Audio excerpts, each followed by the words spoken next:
Hi, folks. Welcome back to another episode of Crash Excel Formulas. And today I'm going to be dropping off from where I stopped in the previous episode. Previous episode, we talked about the basic of Excel layout.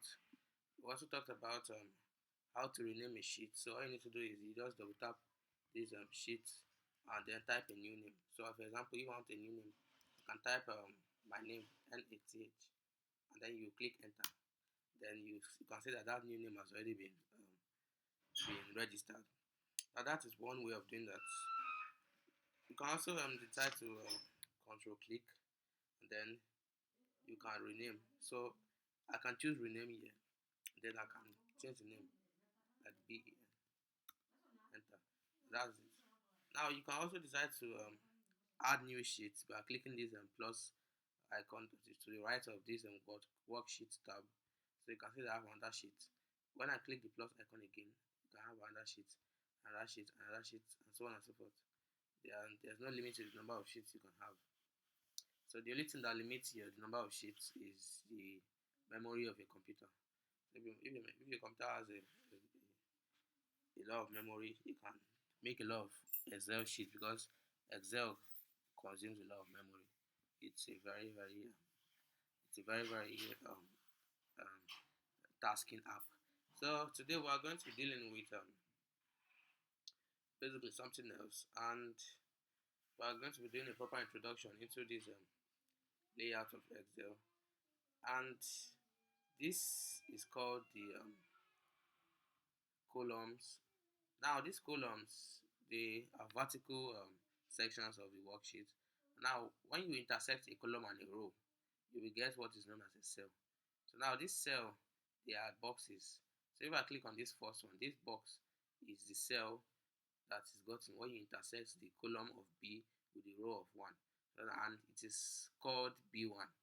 So B1 is the name of that cell. And that's this cell address is often used in the cell referencing. Now you can also see the cell address here. This is called the name box. And then we also have the formula bar. So this name box will give us the name of the cell. Now if I go to another cell, you can see that the name changes in the name box. It's already C1. If I go to a cell much below the worksheet, so you can see it here. This is E7 on the name box. So if you are in a cell in Excel and you don't know which cell you are, you can always just turn your eyes to the name box and you get the name from there. So and then we also have the formula bar.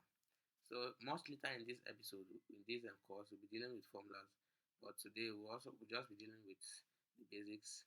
Now when we talk about formulas, the formulas always appear um, in this bar. So this is called the formula bar. You can also directly type in your formulas through the formula bar, but it is much more um, um, it's much more normal to type it directly from the cell. So basically, let's talk about something else.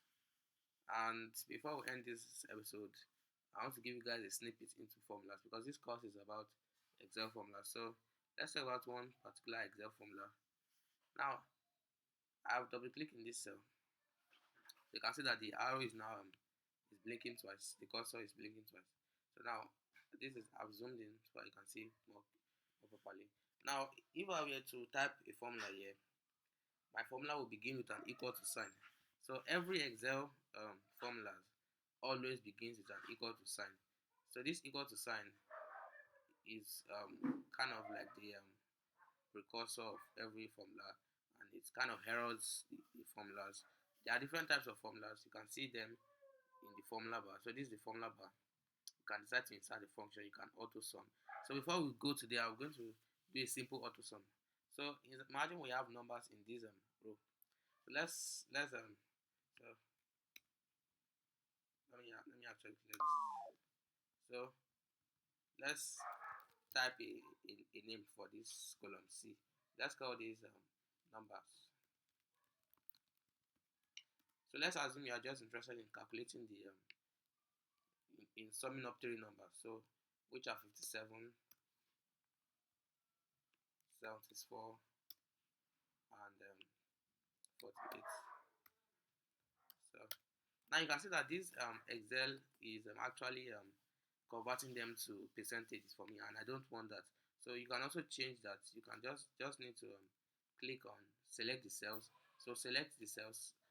I'm pressing Control and then I'm clicking on the other cells. So I have all of them selected now. So I will go to home. Then there's a section of these home ribbons. Here we have the data type. Now you can now change it. So now I don't want that this accounting number format. I want it to be in simple numbers. So let's make it in dollars instead. So plus this percentage, I don't want it to be in percentage. So I want it to be instead of percentage.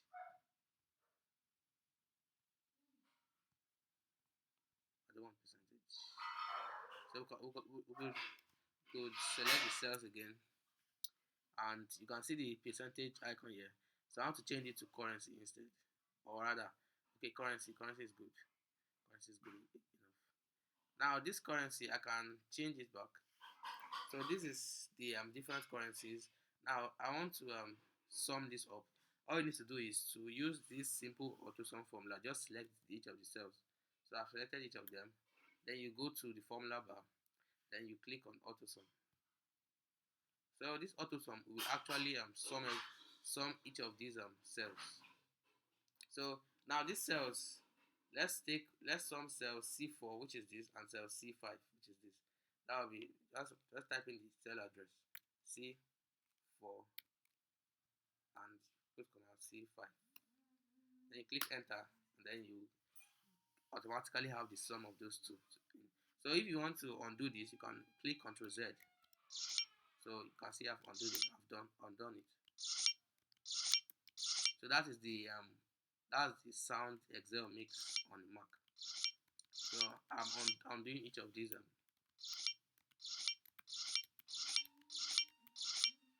So now if I want to redo, I'll use Ctrl Y or Command Y on Mac.